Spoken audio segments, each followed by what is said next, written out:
Meron namang napakagandang pagkakataon ang ibinigay sa atin ng ating mahal na Diyos upang tayo ay mag-aral ng Kanyang banal na salita dito sa programang Sa Oras ng Pag-aaral.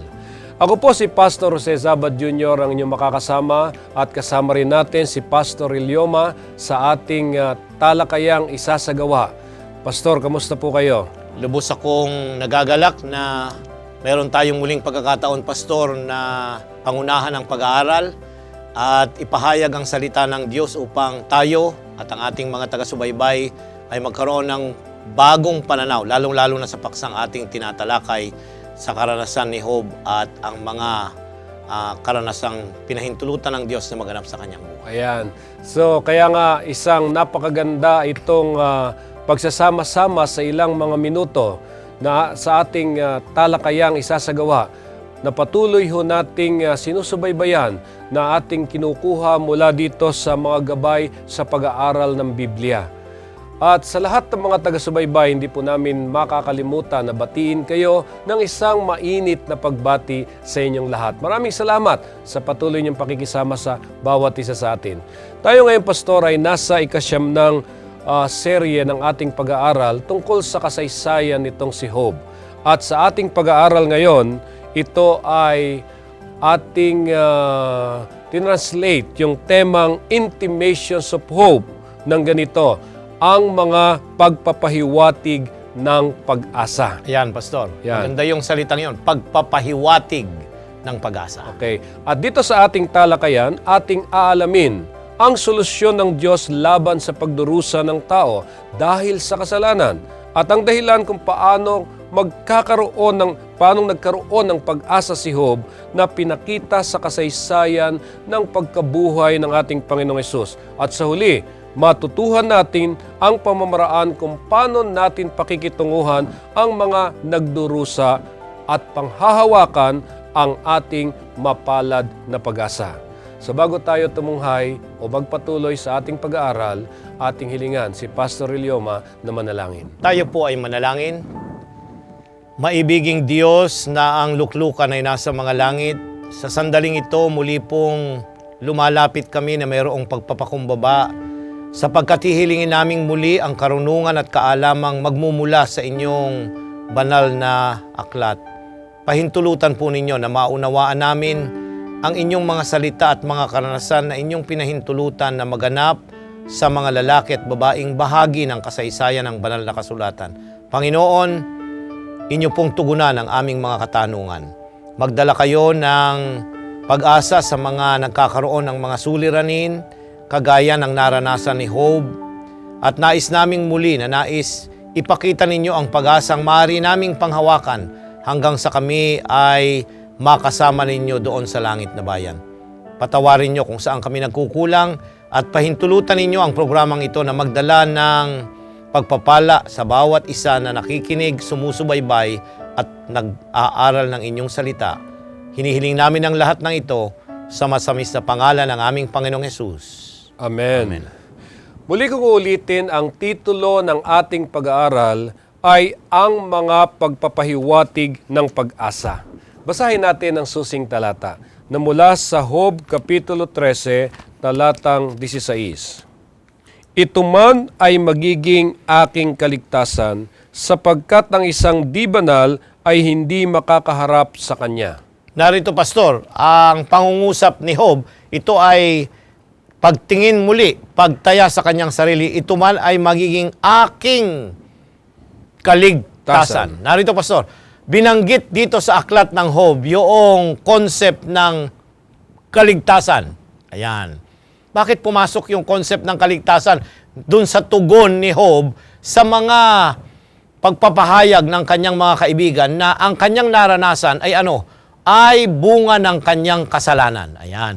Hindi sinabi ni Job na wala akong kasalanan, Pastor. Kundi sinabi niya na ako'y magkakaroon at aking inaangkin ang kaligtasang nasa Panginoon. Sapagkat yung kaligtasang yon, Pastor, yon ang magdadala ng pag-asa na ang lahat ng ito ay papalitan ng Diyos. Ang lahat ng kanyang naranasan na hindi mabuti ay papalitan ng Diyos ng mas mabuti kung dumating na yung katapusan ng pagliligtas ng Diyos. So, at dito sa pinapahayag natin na susing talata, nakita natin dito ngayon yung pag-asa na gustong ipahiwatig sa atin itong si Job. Kaya nga ang tanong ay, papaano pinahayag niya ang pag-asa sa gitna ng pagdurusa at trahedya? Ayan, tingnan natin, Pastor, ang tala ni San Pedro dito sa 2 Pedro Kapitulo 3, ang talata ay 13, at iugnay natin ito doon sa karanasan ni Job. Ngunit ayon sa kanyang pangako ay naghihintay tayo ng bagong langit at ng bagong lupa na tinatahanan ng katwiran. Ayan, Pastor, sa sulat at sa bibig ng isa sa mga 12 alagad, ang Pedro na malapit sa Panginoon, ay narito. Alam niyo ang aklat na Pedro, Pastor, ay dealing with the concept of suffering. Baka sasabihin natin, bakit bumasa ng talata? Job ang pinag-aaralan. Ayan. Ang aklat ng Job, ang 1 Pedro at ang 2 Pedro, deals with the concept of suffering. Ayan. Merong tema ito dahil yung unang iglesia ay dumaranas ng mga pag-usig at mga kahirapan ng panahon nila.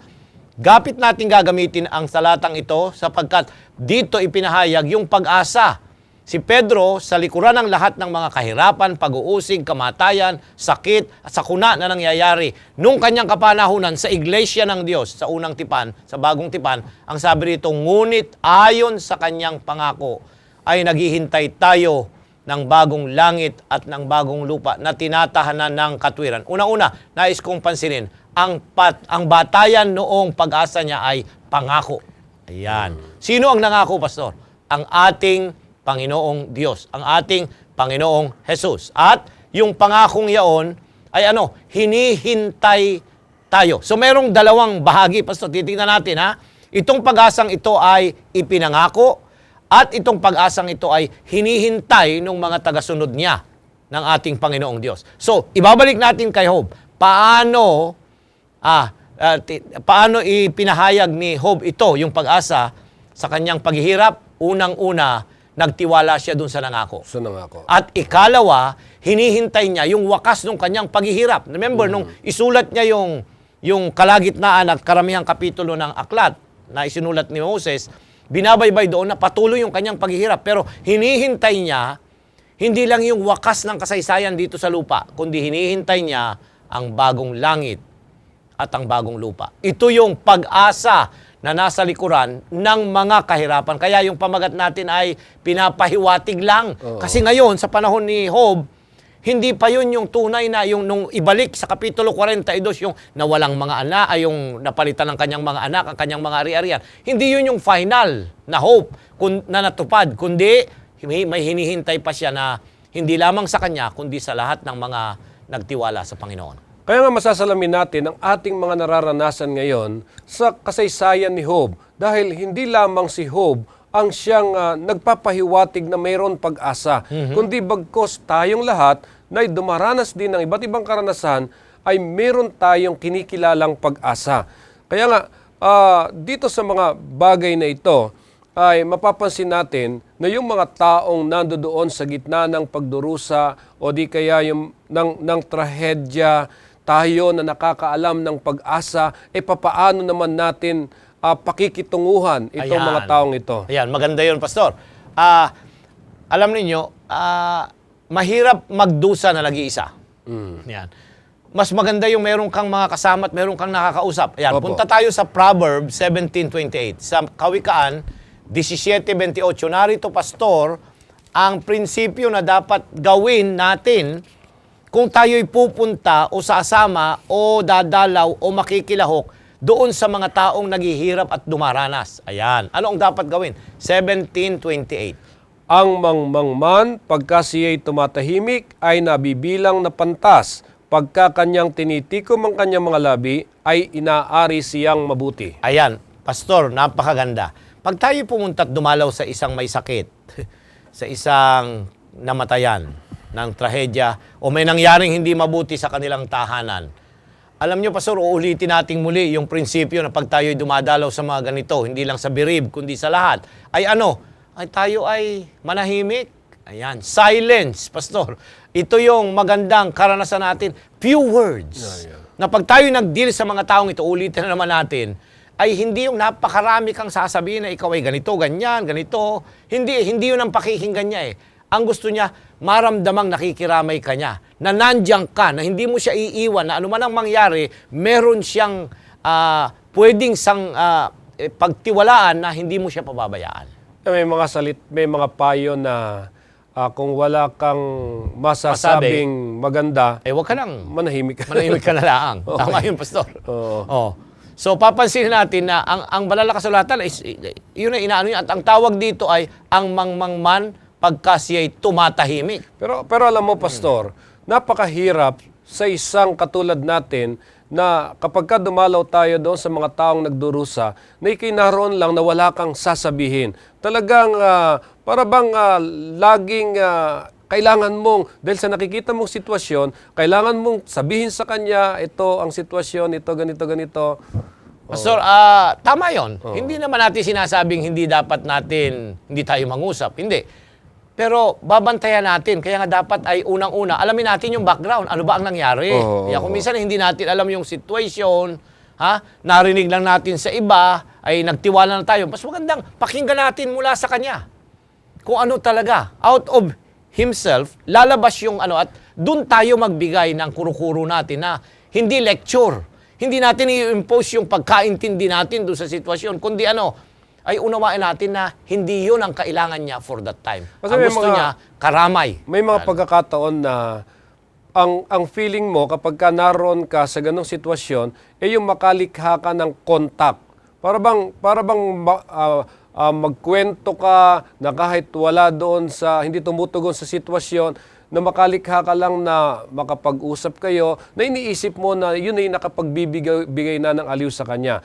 Pero dito sa ating pinag-aaralan, napansin ko, kapag ka pala ikaw ay nagsasabi ng mga bagay na walang basihan, walang katotohanan, isa ring paraan ng pagsisinungaling sa harapan ng Panginoon. Pastor, maganda yan. Siguro tunghayan na natin at tingnan natin ang tugon ni Job doon sa kanyang mga kaibigan na nagsasalita na siya ay makasalanan, may nagawang hindi tama.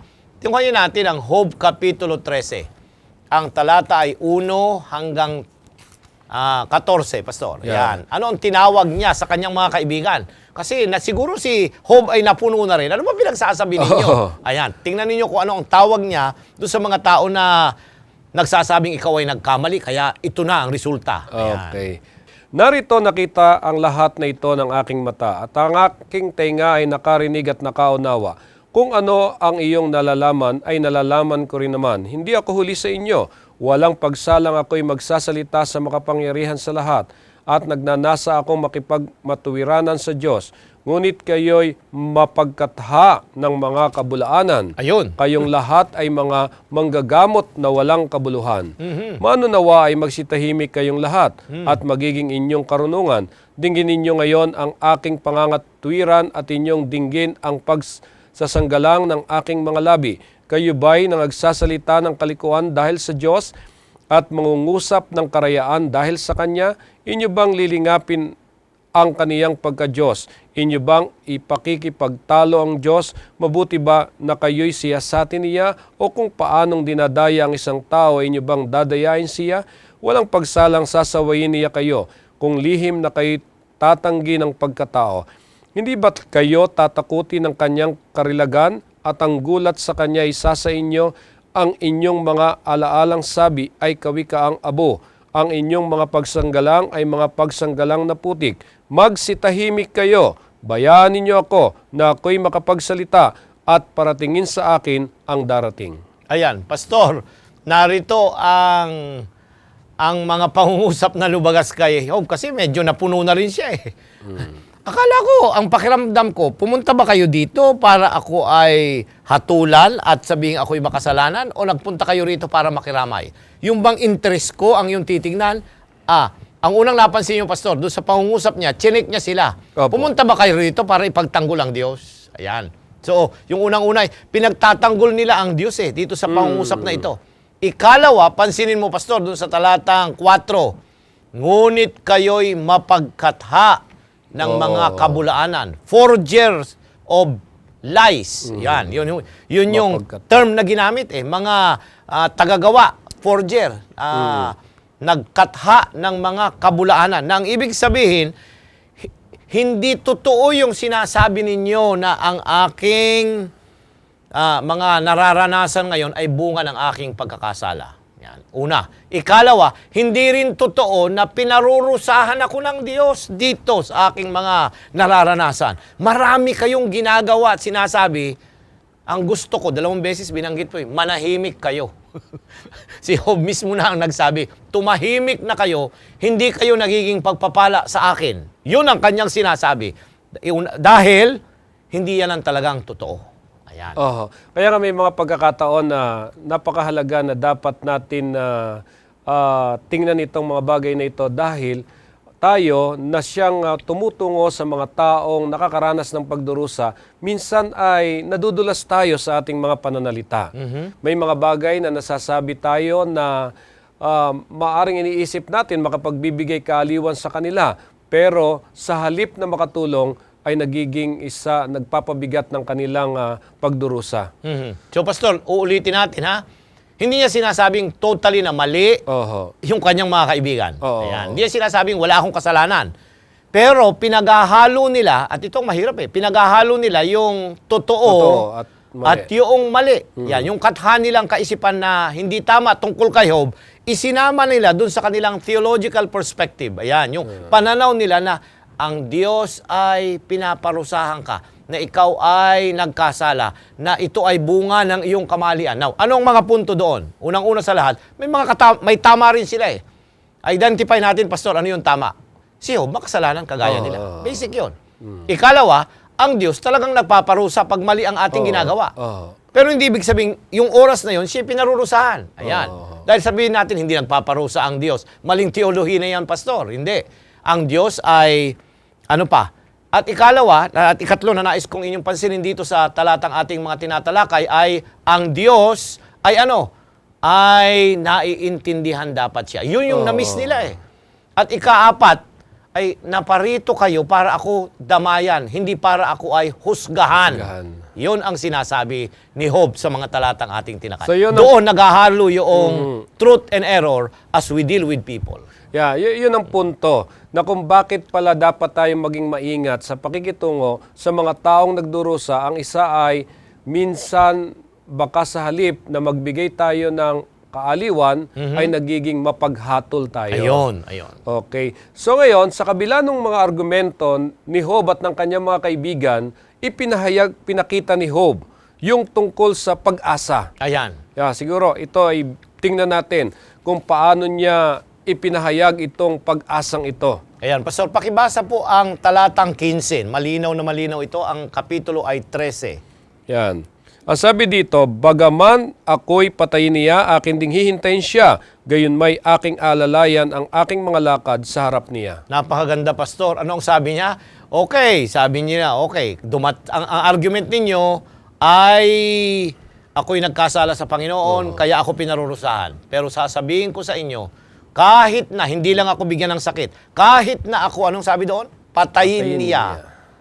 Akin ding hihintayin siya. Pupunta tayo, ikukunik natin yung salitang hintay doon sa concept kanina lang ni Pedro, na ano yon? Nangako at ako'y maghihintay, natuto pa rin niya yung pangako. Ayan. Ito rin yung sinasabi ni Job na kilala ko yung aking sinampalatayanan at ako'y maghihintay na kanyang lulubusing wawakasan ang lahat ng kahirapan ng tao. At kung hindi man sa buhay na ito, may buhay na hinihintay si Job na kagaya ninyo at kagaya nating mga mananampalataya. Kaya nga ang tanong, paano niya napanatili yung ganong pananampalataya sa gitna ng lahat ng nangyari sa kanya? Ayan, unang-una, tingnan natin, Pastor. Bumalik tayo sa Job Kapitulo 1, ang talata ay 1. May isang lalaki sa lupain ng Uz na ang pangalan ay Job at ang lalaking iyon ay sakdal at matuwid at natatakot sa Diyos at humihiwalay sa kasamaan. Unang-una sa lahat, bakit niya napanatili, Pastor? Sapagkat ang Diyos mismo, ayan, ay binigyan siya ng pahayag mismo galing sa Diyos na siya ay sakdal, matuwid, natatakot sa Diyos at humihiwalay sa kasamaan. Pinatunayan niya ito. Tinayuan niya, Pastor. Hindi niya binali yung description na ibinigay ng banal na kasulatan sa kanya at ng manunulat ng Job, ng aklat ng Job, kundi talagang tinayuan niya. Ayan. Kung minsan tayong mga mananampalataya, pag dumanas na ng mga ganon, nababago yung mga tapat na anak ng Diyos yan. Pero pag dumating ang kahirapan, ano na? Ay ayaw na magsimba. Pag natanggal sa trabaho, ay ayaw na. Oo. Bakit ganon? Hindi sinasabi mo, tapat ka pag panahon na maluwalhati lang. Sa panahon ng kahirapan. Si Job, hindi Tapat ako sa panahon ng pinagpapala, tapat din ako sa panahon ng walang pagbabago, walang kondisyon. Doon niya pinatunayan, Pastor There is no condition sa panahon na yung katapatan ko at paglilingkod sa Diyos, hindi mababago. Maglilingkod ako sa panahon na ako'y pinagpapala, sa panahon na ako'y hindi pinagpapala. So kaya nga, yung pananampalataya nitong si Job, hindi lamang yung basta't naniniwala siyang may Diyos, alam niya yung turo tungkol sa Diyos, kundi pinakita niya sa kanyang katatagan at panghahawak doon sa mga kautusan ng Panginoon o yung mga gawain ng isang mananampalataya. Ayan, Pastor, iugnay natin yung sulat ni Santiago sa Kapitulo 10, 20 hanggang 22. Sabi dito, Santiago 2:20 hanggang 22. Datapwat ibig mo bagang maalaman o taong walang kabuluhan na ang pananampalataya na walang mga gawa ay baog, hindi bagang ating amang si Abraham ay inaring ganap sa magitan ng mga gawa, dahil sa kani-kaniyang inihain si Isaac na kaniyang anak sa ibabaw ng dambana? Nakikita mo na ang pananampalataya ay gumagawang kalakip ng kanyang mga gawa, at sa magitan ng mga gawa ay naging sakdal ang pananampalataya. Ayan, Pastor, ang pananampalataya nakikita saan? Sa mga gawa o sa kaniyang ikinabubuhay. Baka hindi naintindihan ng iba, ano bang gawa? Yung gawa dito, yung paraan ng iyong pamumuhay. So, si Job, ipinakita niya, mula noong siya'y maapektuhan ng mga trahedya, kamatayan, pagkawala ng kanyang mga ari-arian, hindi siya nagbago, diretso ang kanyang paglilingkod. I believe, ako'y naniniwala, Pastor, bagamat ang Biblia marahil ay hindi ito nila na mula noon, nananalangin siya sa Panginoon. Walang pagbabago. Nananalangin siya, nagpupuri, o kagaya noong kanyang ginagawa, noong siya'y mananampalataya, consistent yun, Pastor. Ako'y naniniwala din na inamimigay pa rin siya kasi kahit meron siyang mga ari-arian, bigay pa rin sa mga iba. May mga slave pa rin siya at mga serbat Hindi ibig sabihin nung siya'y mawalan, may mga nabuhay naman na mga nagpunta doon, di ba, Pastor? Ako'y naniniwala na ginagawa niya, ginagampanan pa rin niya yung kanyang ginagawang noong siya'y pinagpapala, patuloy na ginawa niya ito. Consistency, Pastor, ang nangyari sa kanya. So kaya nga naging matatag itong pananampalataya ni Job, at ito ang dahilan kung bakit gano'n na lang ang paniniwala nitong si Job, na kahit na dumating sa kanya ang kasamaan, dumating sa kanya ang kamatayan, alam niya na mayroong pagkabuhay na maguli. Kaya nga, bakit itong pagkabuhay na maguli na ito ang siyang napakahalaga na pinagtutuunan ng pag-asang mayroon tayo kay Kristo. Ayan. So, alam niya na siya ay mamamatay. Kasi kung pupunta tayo sa aklat niya, sa Kapitulo 14, Pastor, ay mapapansin natin, nagtanong siya. Yan. Tingnan nga natin, Pastor. 14:14 ng Job. Pansinin natin, Pastor. Kung ang isang tao ay mamatay, mabubuhay pa ba siya? Lahat ng araw ng aking pakikipagbakay maghihintay ako hanggang sa dumating ang pagbabago. Ayun, narito. Sa aklat mismo ng Job, Pastor, tinanong niya ay, kung ang tao ay mamamatay. So, ang ibig sabihin, talagang alam niya na ang tao ay mamamatay. Pero ang sabi niya, maghihintay ako hanggang sa oras ng pagbabago. So, naroon yung concept na ano yung pagbabago, yung resurrection, yung ibabalik siya. Now, tunghayan natin na mas malinaw ang sulat ni Apostol Pablo sa 1 Corinto 15, kung ano talaga ang kahalagahan noong pangako na muling pagkabuhay. Ayan. Kapitulo 15, ang talata ay 11 hanggang 20, Pastor, ng 1 Corinto. Maging ako nga o sila ay gayon ang aming pinangangaral, at gayon ang inyong sinasampalatayanan. Kung si Kristo nga'y pinangangaral na siya'y muling binuhay sa mga patay, bakit ang ilan sa inyo'y nagsisipagsabi na walang pagkabuhay na maguli ng mga patay? Datapwat kung walang pagkabuhay na maguli ng mga patay, ay hindi rin nga muling binuhay si Kristo. At kung si Kristo hindi muling binuhay, ay walang kabuluhan nga ang aming pangangaral. Wala rin namang kabuluhan ang inyong pananampalataya. Oo, at kami ay nasusumpungang mga saksing bulaan tungkol sa Diyos, sapagkat aming sinasaksihan tungkol sa Diyos na kaniyang muling binuhay si Kristo, na hindi siyang muling nabuhay, kung tunay nga ang mga patay ay hindi muling binubuhay. Sapagkat kung hindi muling binubuhay ang mga patay, ay hindi rin nga muling binuhay si Kristo. At kung si Kristo ay hindi muling binuhay, ang inyong pananampalataya ay walang kabuluhan. Kayo'y nasa inyong mga kasalanan pa. Kung gayon nga, ang mga natutulog din naman kay Kristo ay pawang nangapahamak. Kung sa buhay lamang na ito tayo nagsisiasa kay Kristo, ay tayo sa lahat ng mga tao ang lalong kahabag-habag.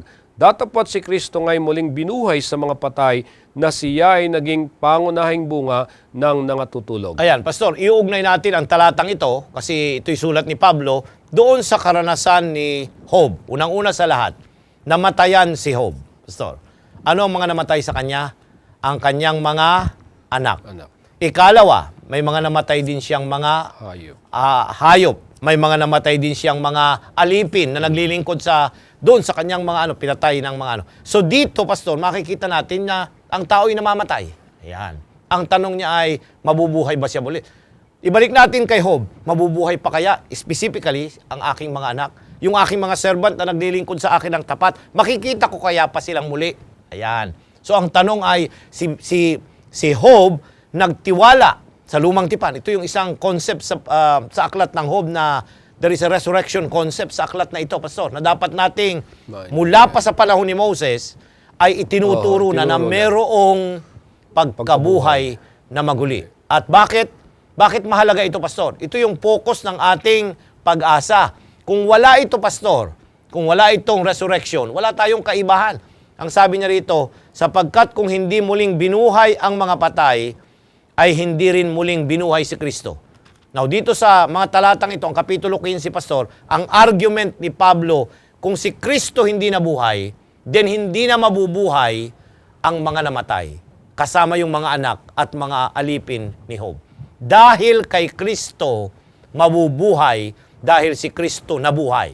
Now, maaaring sabihin natin, may concept ba si Job ng Kristo? Yes, yung sakripisyong pinapatay at inihahandog nung mga panahong yung pag sila'y naghahandog sa dambana. Yun yung concept ng sakripisyo ni Kristo, yung kordero ng Diyos na mamamatay para sa tao, para ang tao mabigyan ng pag-asa na sa likuran ng kamatayan, mayroong buhay na walang hanggan.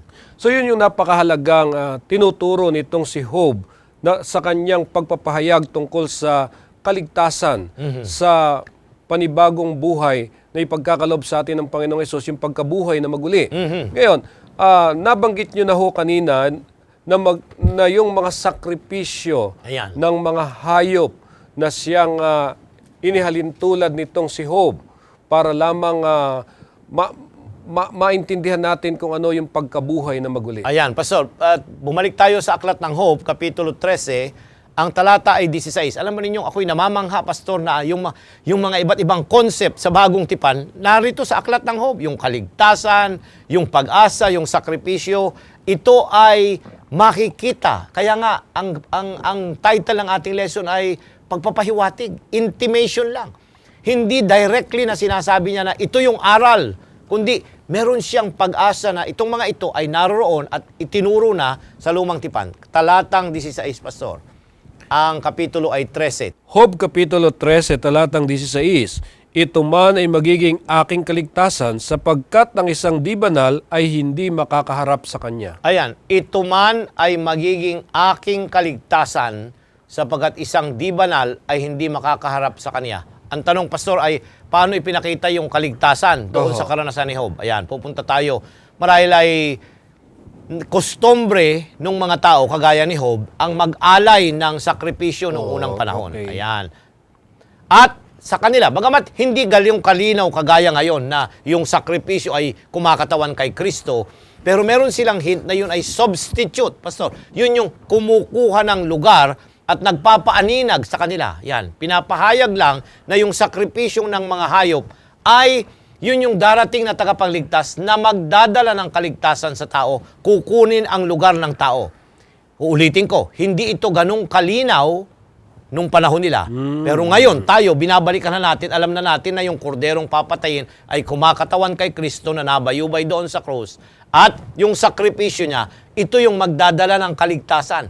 Babayaran ng sakripisyo yung kabayaran ng ating kasalanan. Kaya yung mga hayop ay pinapatay, Pastor, noong unang panahon. Anong itinuturo nito? May mamamatay para tubusin at kunin ang aking lugar para magkaroon ako ng kaligtasan. Yun yung ipinapakita rito. Yeah, so ito isang napakagandang paglalarawan dito sa aklat ni Job. Kaya nga't napakalaki rin ang kaugnayan nito tungkol doon sa pag-asa na kanyang pinapahiwatig. Kaya nga kapag tatanungin natin, paano pinahayag naman ni Jesus itong pag-asang ito sa lahat ng tao bago at pagkatapos ng pagkabuhay? Ayan, bago at pagkatapos ng pagkabuhay. Paano ipinahayag ni Jesus yung kaligtasan ito? So napakalinaw na alam natin, Pastor, yung ating paboritong talata, Juan 3:16. Ating pansinin, Pastor. Magandang basahin natin yan. Juan 3:16. Now, bakit ko babasahin itong talatang ito? Isinulat ang Juan at ang mga ebanghelyo pagkatapos na si Kristo ay mabayubay at mabuhay na maguli at umakyat sa langit. So, after na ito. Hindi nila isinulat ang Matthew, Mark, Luke, and John samantalang narito si Kristo. Hindi. Isinulat ito after na maganap. Oh, okay. So makikita mo, Pastor, yung concept. So, yung pangungusap dito na binabanggit ni Kristo ay mga aral na binanggit niya nung siya'y narito, pero naunawaan ng mga alagad at ng iglesia pagkatapos na siya'y umakyat doon sa langit. Ayan. So ito ang sinasabi ng talata, 1:3:16, sapagkat gayon na lamang ang pagsinta ng Diyos sa sanglibutan, na ibinigay niya ang kanyang bugtong na anak upang ang sinumang sa kanya'y sumampalataya ay huwag mapahamak, kundi magkaroon ng buhay na walang hanggan. Ayan, ang sabi doon, ganun na lamang ang pagsinta ng Diyos na ipinagkaloob ang kanyang anak. Bugtong na anak. Bugtong na anak. Pastor, narito ang pangungusap na yung kordero ng Diyos. Ayan. Juan 1:29. Punta tayo doon sa 1:29, Pastor. Doon sa concept na yan. Dito sa 1:29, ang sabing ganon, nang kinabukasan ay nakita ni Juan si Jesus na lumalapit sa kanya at sinabi, narito ang kordero ng Diyos na nag-aalis ng kasalanan ng sanlibutan. Paano pinahayag? Ito, yung kordero ng Diyos na nag-aalis ng kasalanan, Ng sanlibutan. ito yung pag-asa na dumating sa lahat ng tao, Pastor.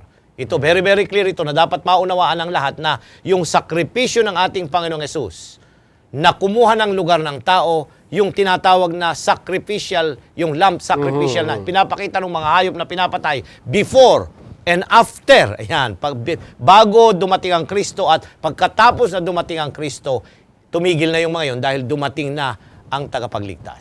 Na yung noong una ay hindi nila nauunawaan na yung kanilang ginagawang pag-aalay ng mga hayop na iniisip nilang katubusan ng kanilang mga kasalanan ay tumutukoy pala sa Panginoong Hesukristo na naging maliwanag ngayon na si Kristo ang ating tanging pag-asa. Tama yun, Pastor. Kaya nga, paano naman natin ipapahayag ang kahangahangang pag-asang ito bago pa nagsimula ang kasaysayan ng mundo? Meron na bang kasi kanina nabanggit po ninyo na noon pa man may panukala na ng bago magkasala ang tao. Ayan. Pero ngayon, ang isa sa dapat nating tingnan kung paano ito pinahayag bago pa nagpasimula ang kasaysayan ng mundo. Sa sulat ni Pablo, si Pablo ang maraming isinulat dito sa paksang tinatalakay natin, Pastor.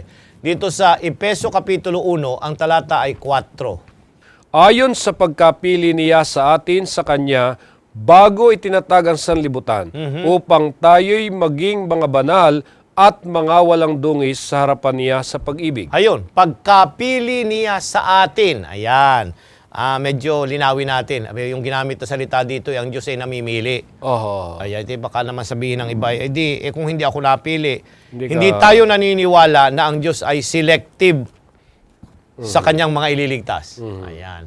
Pag sinabi ritong elected, Pastor, ay pinili ng Diyos ang lahat ng tao na maligtas. Now, yun ang ating tayo, mga kapatid, sa ating mga taga-subaybay. Ang aral ng Biblia, gusto ng Diyos at pinili ng Diyos ang lahat ng tao na maligtas. Pero maliligtas ba? Hindi. Bakit? May pagpili ang tao na tanggapin yung iniaalok na kaligtasan o hindi tanggapin. So, dalawa lang yun, Pastor. So, ang kagustuhan ng Diyos, ang lahat ay maligtas. Bakit hindi ililigtas yung iba? Ayaw nga nila Ayan. So, kasi pag ito ay ipinilit mo, ay hindi na ito pag-ibig. Hindi na freedom of choice yan.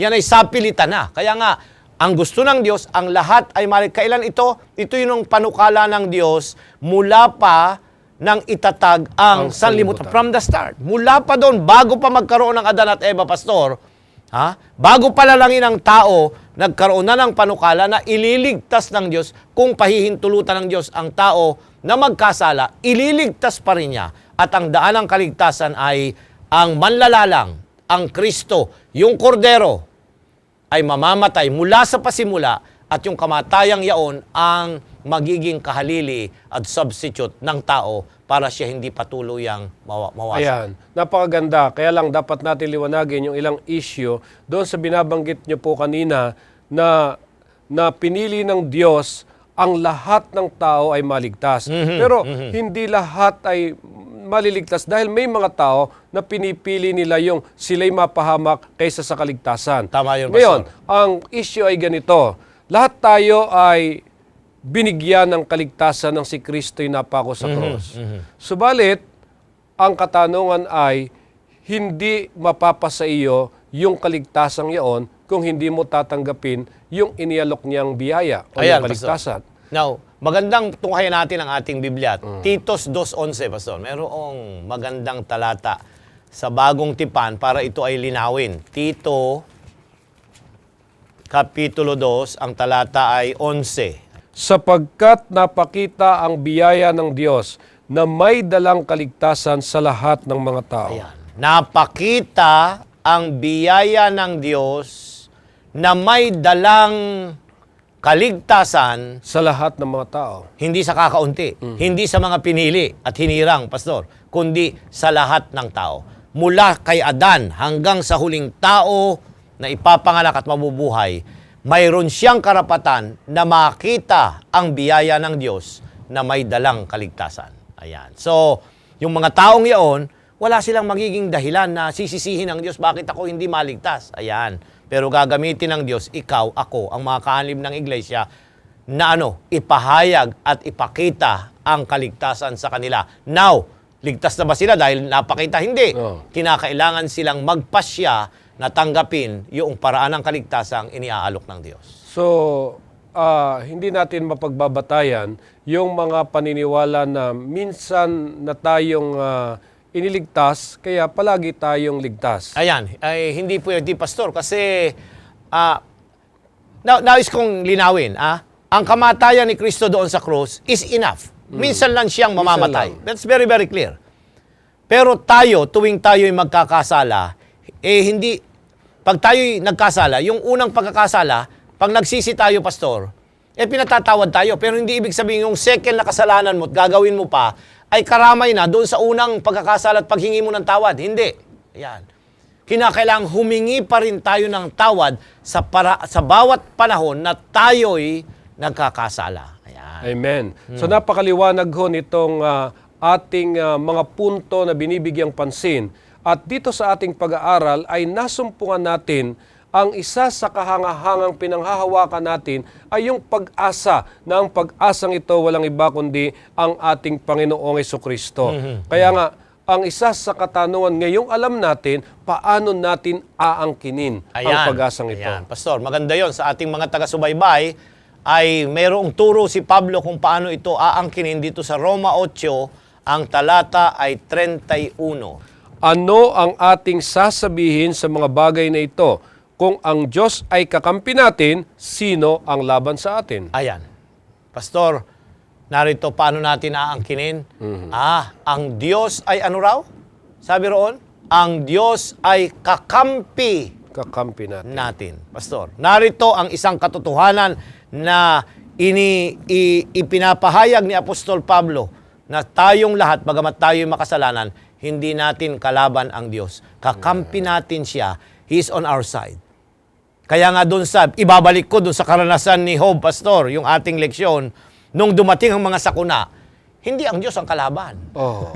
Kasi ang pinalalabas nung tatlong kaibigan niya ay ay galit ang Diyos sa iyo. Oo. Bakit? Ikaw ay ganito, ganyan, ganyan. Ang sabi ni Job, hindi. Kakampi ko ang Diyos. Yun din ang concept ni Job, Pastor. Ito rin yung concept ni Pablo na ang paligtasang ini-offer sa atin ay nagsasabi na ang Diyos is on our side. Ano ang ebidensya? Ay ba'y pinahintulutan niya ang kanyang anak na mamatay para sa iyo. Kung titingnan natin, tayo yung mga kaaway, sabi doon sa ibang sulat ng banal na kasulatan. Pero pinahintulutan niya na mamatay ang kanyang anak para sa atin na sumusuway, hindi sumusunod sa kanya dahil siya'y kakampi natin. Hindi tayo kalaban. Hindi natin kalaban ang Diyos. So ito yung napakahalagang bagay na dapat pananganan natin na hindi tayo pababayaan ng Diyos dahil siya ay palaging nasa tabi natin at kakampi natin. Kaya nga ito yung sinasabi natin sa gitna ng mga pagdurusa, meron tayong pag-asa dahil sa nariyan ng ating Panginoong Hesukristo. Kaya nga ano yung mga larawan ng pag-asang ito pagdating sa mga pag-aaral ng Biblia? Ayan, titingnan tayo, babaybay natin para makita natin yung iba-ibang bahagi ng banal na kasulatan. Tingnan natin sa Genesis 3:15. Sandali lang natin itong babaybayin. Kasi Genesis 3:15. Ayan, yung pagsasalarawan nitong pag-asa. Yeah. At papagalitin ko ikaw at ang babae at ang iyong binhi at ang kanyang binhi. Ito ang dudurog ng iyong ulo at ikaw ang dudurog ng kanyang sako. Sa mga nag-aaral ng Biblia, yung concept na binhi. Ayan. Sino ba yung binhi rito? Ang ating Panginoong Jesus. Ayan. So, doon pa lang, ang Kapitulo 3, ito yung kapitulo na nahulog si Adan at Eva sa pagkakasala. Opo. Sa Kapitulo 3, pinahayag din, versikulo 15, ang unang pagpapahayag ng binhi, ang Kristo na pahihintulutan ng Diyos na magkatawang tao upang kunin ang lugar ng tao. Siya yung pag-asa, yung binhing yun, the seed of the woman. Ayan. Ayun ay ang ating Panginoong Jesus. So yun yung paglalarawan dito sa unang bahagi ng aklat ng Genesis. Now, tingnan pa natin ang isang bahagi, Pastor, sa ating pag-aaral. Sa Genesis 22:8, ito naman yung karanasan ni Abraham doon sa bundok ng Moriah, 22:8. At sinabi ni Abraham, Diyos ang maghahanda ng korderong pinakahandog na susunugin. Anak ko, ano pat sila'y kapwa yumaong magkasama. Narito ang karanasan na ang sabi ng Diyos ay i-alay mo ang iyong anak bilang susunuging handog. Ayan. Sumunod si Abraham, kaya nga siya naging ama ng pananampalataya dahil even at the point of death, napapatayin ang kanyang anak, isasakripisyo na dahil sa kanyang pananalig sa Diyos. Pero nang makita ng Diyos yung kanyang katapatan, nagbigay ang Diyos. Ang sabi niya rito ay, narito yung pananampalataya ni Abraham. The Lord will provide a lamb. Ayan. Magbibigay ang Diyos ng kordero. Bagamat papatayin niya na yung anak niya, pero may pananampalataya siya na yung korderong ipinangako, yung kukuha ng lugar ng tao na dapat mamatay dahil sa kasalanan, iprinobide ng ating Panginoong ng ating Diyos dito. Doon sa Juan 1:29, Pastor, ay naroon yung pagsigaw ni Juan Bautista kung sino yung korderong yon. Juan 1:29. Nang kinabukasan ay nakita ni Juan si Jesus na lumalapit sa kanya at sinabi, narito ang kordero ng Diyos na nag-aalis ng kasalanan ng sanlibutan. So, yung binhi ng babae, yung kordero doon sa Moriah na ang Diyos ang magbibigay, dito sa Juan natupad, at doon, tingnan natin yung sa kay Pablo naman, Pilipos 1:6. Tingnan natin yung kaisipan ni Pablo tungkol dito, Pastor. Dito sa concept at pagsasalarawan ng katuparan ng pag-asa at kaligtasang na kay Kristo. Pilipos 1, ang talata ay 6. Na ako'y may lubos na pagkatiwala sa bagay na ito na ang nagpasimula sa inyo ng mabuting gawa ay lulubusin hanggang sa araw ng Ayan. Kristo. Sino ang nagpasimula? Ang Diyos ang nagpasimula. Nagpahayag ng binhinang babae. Pinahayag ito kanino? Kay Abraham doon sa bundok ng Moriah. Ang sakripisyo doon sa Isaiah. Doon kay Daniel, Kapitulo 9, ang darating na Mesiyas. At hanggang dito sa bagong tipan, Pastor, mapapansin natin na tatapusin ng Diyos yung mga pagsasalarawang yaon para sa ating kaligtasan. At yun ang mga pagpapahayag ng Diyos, pagsasalarawan ng pag-asa ng kaligtasang na kay Kristo Jesus. Isang napakagandang panghawakan natin itong mga turo ng banal na kasulatang ito tungkol sa pag-asa. Kaya nga dahil sa pag-asang ito ang umaakay sa atin na purihin ang kabutihan ng Diyos sa bawat isa sa atin. At ito, Pastor, ay malaki ang may tutulong sa atin upang manatili tayong umaasa sa Panginoon. Amen. So kaya nga, nais nating bigyang pansin itong mga maaari nating gawin upang sa ganoon ay hindi tayo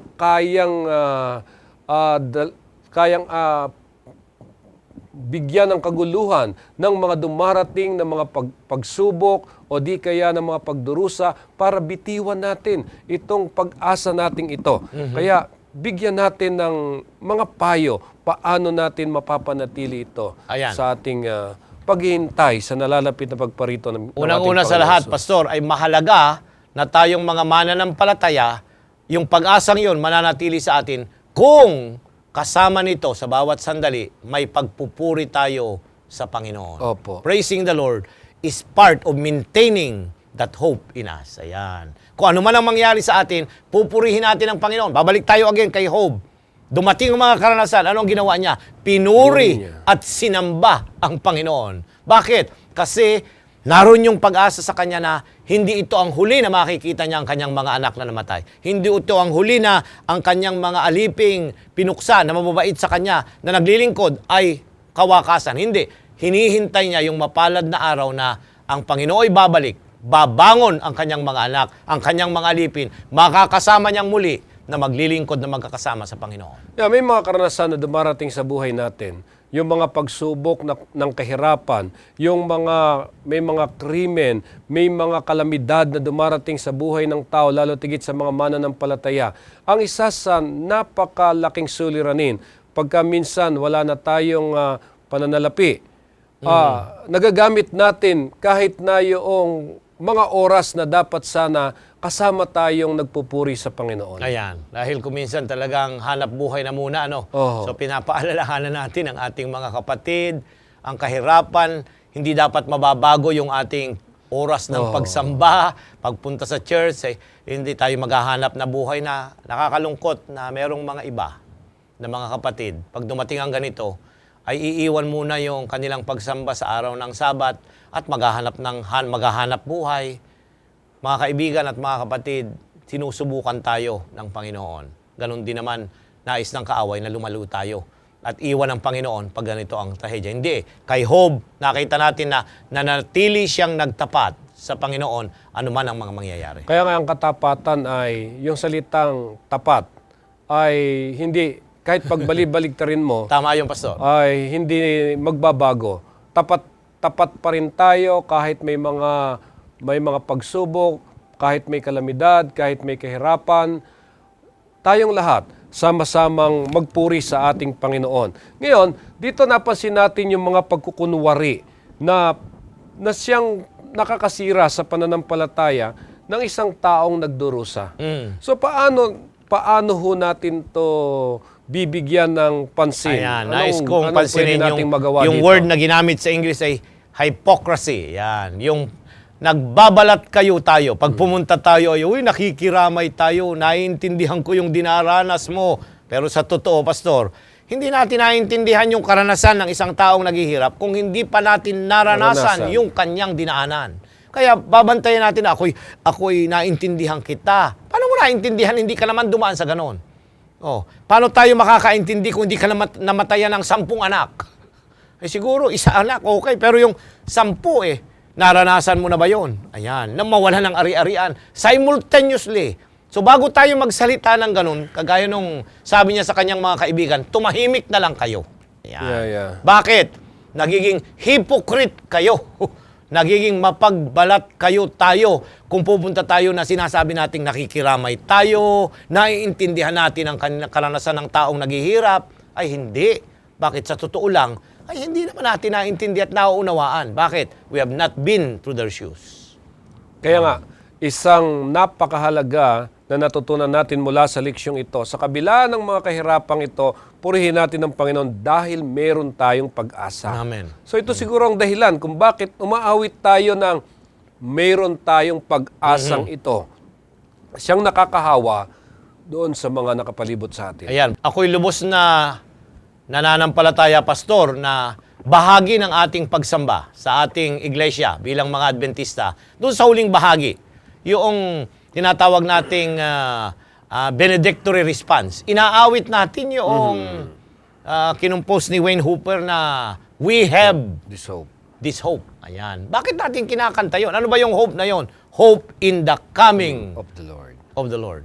Bakit natin Kasi pag inaawit, pastor, tingnan niyo, pag inaawit yon, hindi yon nakakapanlupaypay. Ano ang feeling? Yung palang feeling na nasa kalagitnaan ka lang mga kapatid, pare-pareho kayong umaawit na darating at babalik ang Panginoon. Ayan. So yun yung pag-asa na ating hinihintay. At ito'y nagbibigay ng hawa. Kaya nga, pag tayo'y nag-iisa sa ating mga tahanan, edi umawit tayo. Kung tayo'y nalulungkot, may dumarating na mga kahirapan, ito'y bahagi na tayo'y maging matatag. Umawit tayo. That's why sa mga awit, ang sabi doon ay, He put a song in my heart. Naglagay ang Diyos ng awit sa aking puso. Bakit? Yung awit na yun nagpapaalaala na hindi ako nag-iisa. Karamay ko't kasama ko ang Diyos hanggang siya'y muling magbalik. Purihin ang Panginoon dahil hindi niya tayo iniwan na walang pag-asa ang mga tao na minsan na nakakaranas ng kabiguan, na humaharap sa iba't ibang trahedya o pagdurusa, kundi laging nariyan ang pag-asa na ibinigay ng Diyos sa atin, walang iba kundi ang ating Panginoong Jesucristo.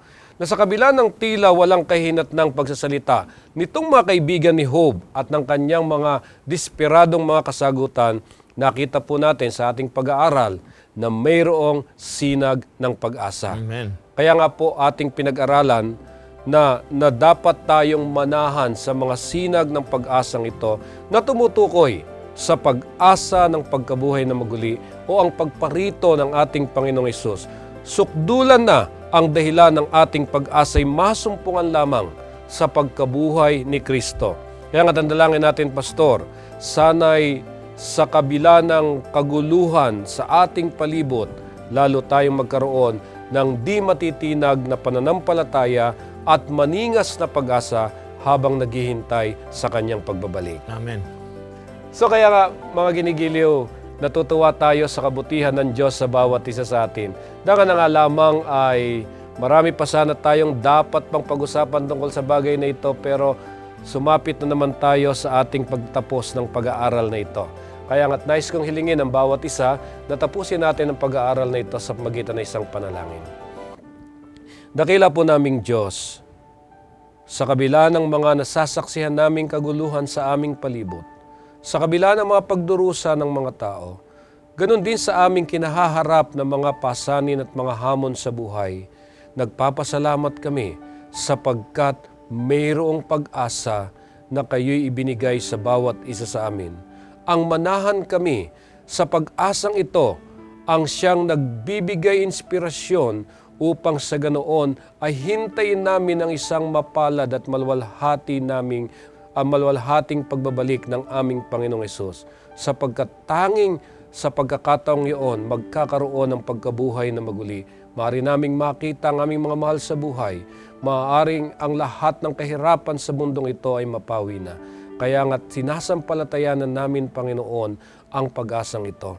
Sana po, Pama, patuloy na kayo ay mapasagitna namin, patuloy na kayo ang siyang maging tagapagtanggol namin para sa pagtatagumpay namin sa mga pagsubok na dumarating sa buhay na ito.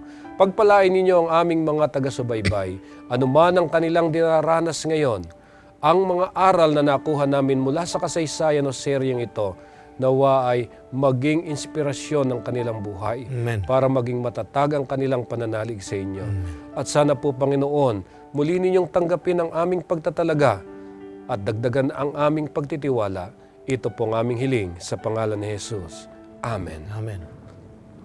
Muli po mga ginigiliw, maraming salamat sa inyong patuloy na pagtunghay sa ating pag-aaral. Sa susunod na serye, sana'y muli tayo magkasama-sama. Ako po si Pastor Jose Sabat Jr. at si Pastor Elioma, nagsasabing sumagana nawa ang inyong kabuhayan.